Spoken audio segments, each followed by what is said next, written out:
In 5 anni a Padova 25.000 posti di lavoro sono andati perduti. Le donne disoccupate sono passate da 8.100 a 18.800.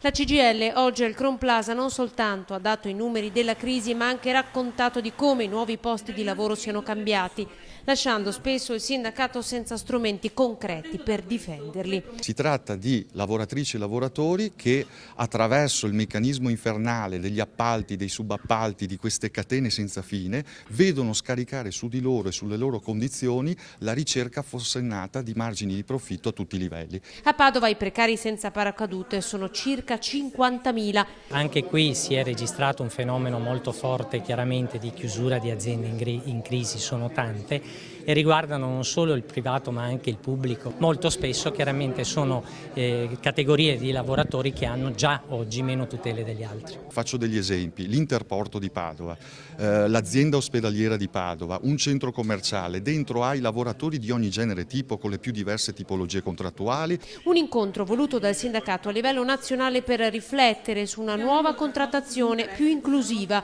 che dia rappresentanza anche a questi lavoratori.